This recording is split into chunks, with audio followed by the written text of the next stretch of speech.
Vous parlez de consommation d'amour. Les applis, c'est ça aussi quand même, mine de rien. On est tous notés, enfin j'ai dit on est tous notés avec des étoiles. C'est un peu le catalogue. Pour beaucoup, c'est un petit peu comme au supermarché, non?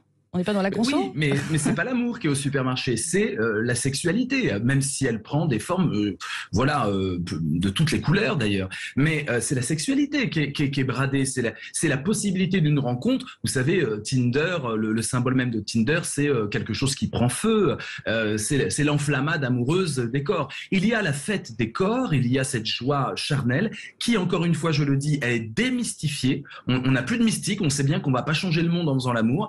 Et par contre, là où on peut changer le monde encore, là où il y a des espoirs, pas mystiques, mais en tout cas des espoirs un peu spirituels, c'est cette idée qu'on peut aimer. Aimer, c'est au-delà de la passion charnelle, c'est l'idée qu'on va construire notre bonheur ensemble.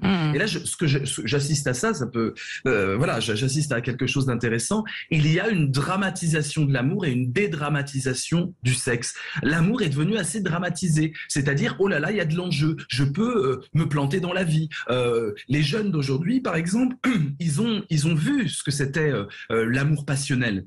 Ils ont vu que ça pouvait envoyer dans le mur, ils ont vu que ça pouvait créer des divorces terribles qui se traînent aux tribunaux.